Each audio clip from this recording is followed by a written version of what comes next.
Okay, you guys, welcome to part 2 of J.Lo's messy music career. Hopefully this will be the last part, but there's so much stuff about her, like even outside of her music career, that was messy that I could discuss in later videos. But like I said, as far as the music career, this is all I got for now. So if you didn't check out part 1, make sure you go check out part 1. Okay, so now let's talk about J.Lo, Natasha Ramos, and Jenny from the Block, and the whole This Is Me Then album. So, multiple songs on J.Lo's third album, This Is Me Then, are sang by Natasha Ramos in prominent parts. Those songs are Loving You, I'm Glad, The One, Baby I Love You, and most notably, Jenny from the Block.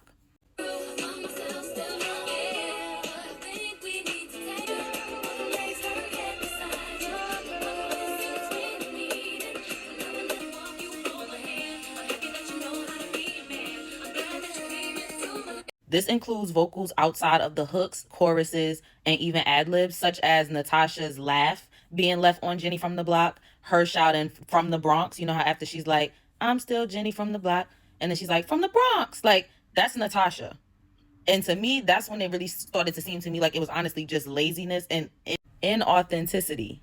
Because why wouldn't you want to just go on the song about, the Bronx and where you're from and say from the Bronx and laugh on the record? That's simple stuff that you could have done even if you don't sing that well.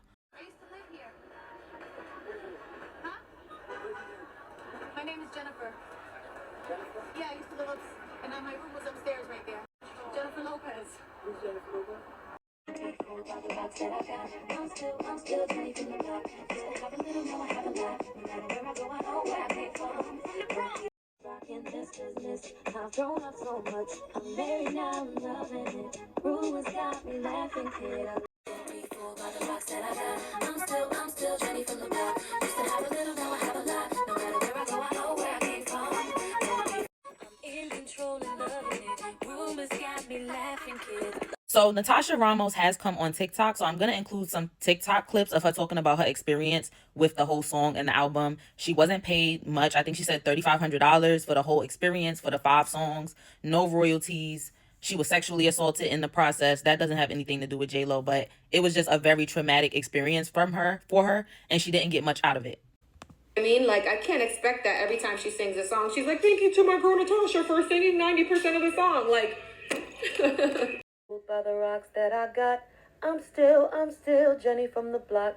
Used to have a little, now I have a lot. No matter where I go, I know where I came from. From the Bronx. And yes, that is definitely me saying from the Bronx.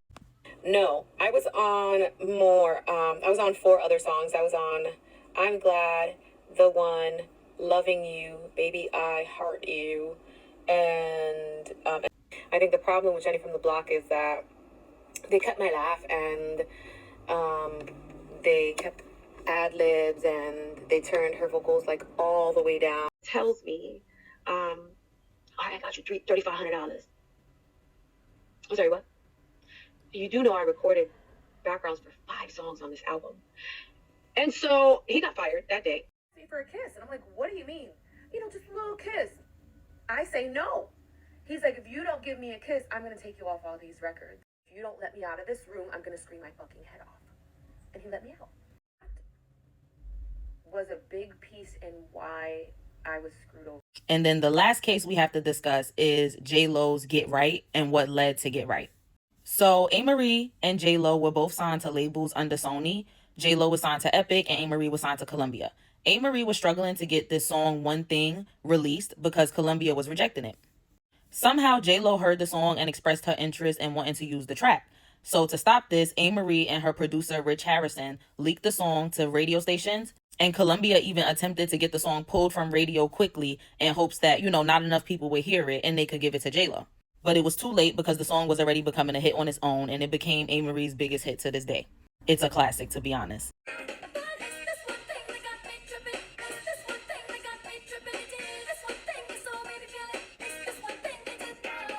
So after all of this, J.Lo came to Rich Harrison like, well, can you do something similar for me? So he gave her a scrap song that was meant to be on Usher's album Confessions called Ride.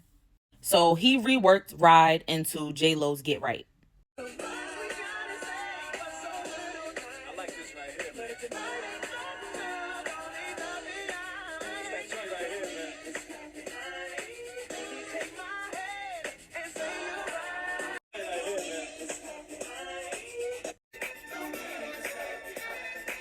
Usher was not a fan of Jennifer's version, saying that he hated it and that he better be getting publishing. Thankfully, Usher was credited on the song as a songwriter. And Get Right also features additional vocals from Yana Crawley and Radina Haddad.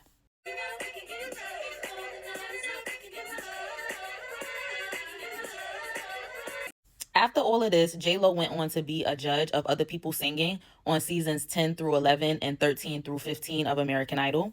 And that's really insane to think about because a lot of these voices featured on her songs outside of like Brandy, Ashanti, and Christina Milian never saw any fame or notoriety, and we don't even really know who they are.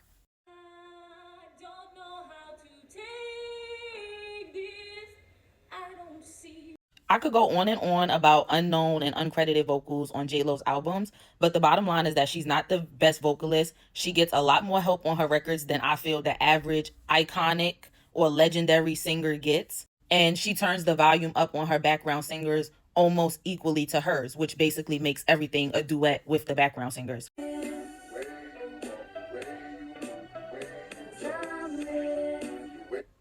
And lastly, her current era, This Is Me Now, which she self-funded and it cost her $20 million, has been a complete mess. She did a film which has gotten terrible reviews. The album's reviews and sales were not good. The album sold 14,000 copies in the first week.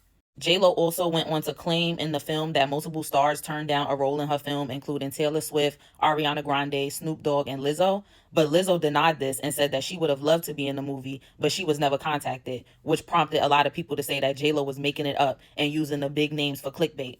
Additionally, her world tour tickets that she tried to sell for this era were extremely overpriced. I saw people saying that tickets were up to $7,000. I think the lowest ticket I saw was $1,000, and they said that was in the nosebleeds. And this led to her having to cancel multiple shows. And I also put together a little compilation of J.Lo's performances of mostly Get Right. And you can notice that every time it's time for her to go sing the hook and hit those high notes, she tells the crowd to sing and points the mic outwards.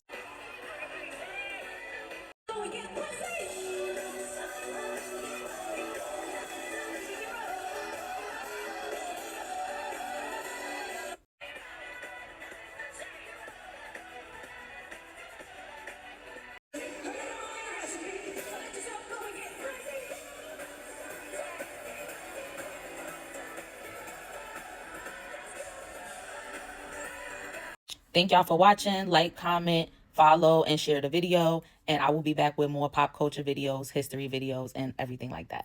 See you guys later.